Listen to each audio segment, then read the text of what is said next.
John, thanks. Like we've mentioned, we have our crews spread out all over the area tonight. Our team coverage continues right now as we check in with Kaylee Kirby live in Defender.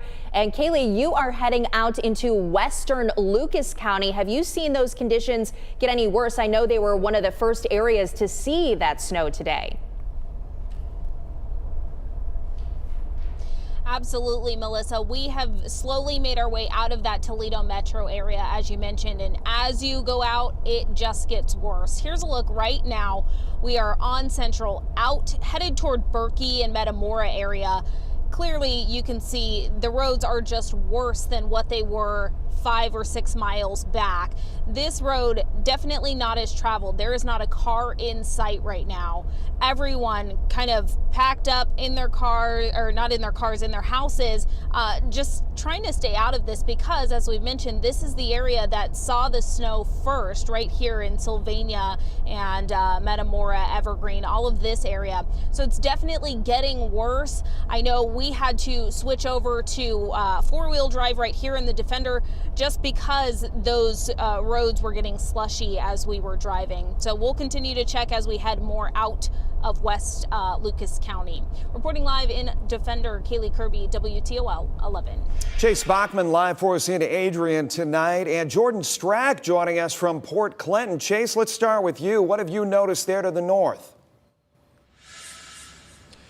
Jeff, as we're out here in Adriane, Michigan, you notice how the snow just continues to accumulate. We've actually had to switch angles. The snow is just flowing sideways, and our photographer, Eric Canisko, has had to constantly wipe the lens down every few minutes or so just to keep it clear because that snow just keeps accumulating, keeps hitting the lens, keeps getting the lens all wet, slushy, yucky. You don't want to see it for a camera lens, and you certainly don't want to be on the road right now. It's very slick. The Lenawee County Sheriff's Office issuing a winter weather travel advisory, urging people to avoid travel if possible. These roads are not good to drive on, and there aren't too many cars on the road right now, so people are taking heed of that warning. They're staying off the roads. They do not want to be out in these wintry weather conditions. There was actually a truck up the road a little bit, a semi-truck that swerved off the road. You can see the picture of it. It's actually crashed off the road.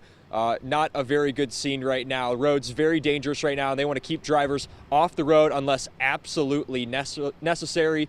The winter conditions just continue to accumulate. The snow, the wind. It's very cold, and it's very much almost like a blizzard out here in Adriane, Michigan. Reporting live for WTOL, Chase Bachman in Adriane, Michigan.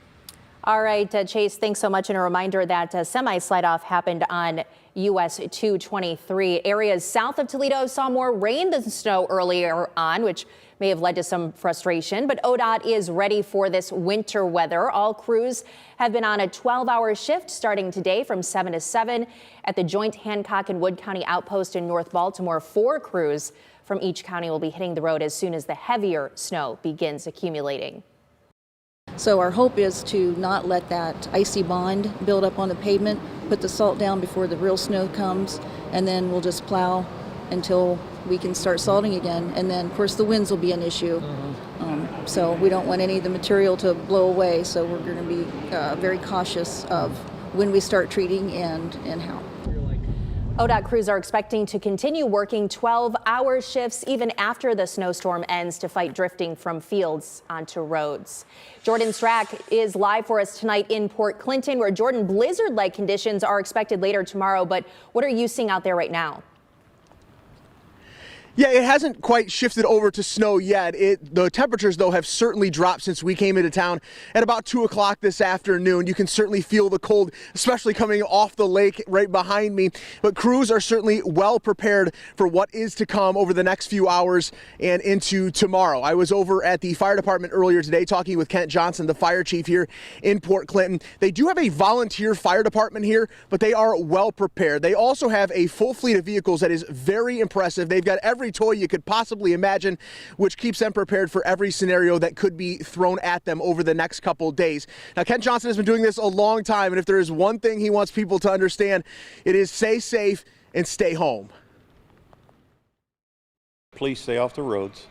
It's easier to find your house than it is to find your body in a ditch. Watch out for your incidentals like your kerosene heaters and your generators. Keep them out of the house. from the aspect from carbon monoxide. One of the other major concerns right now out in Port Clinton because of the lake is the ice shoves. They had a really big issue back on Memorial Day of last year. Coming up at 6 o'clock, we'll hear from the mayor about why they are so concerned about that and what they're doing, hopefully in the future, to make sure that's not an issue anymore. But for now, reporting live in Port Clinton, Jordan Strack, WTOL 11.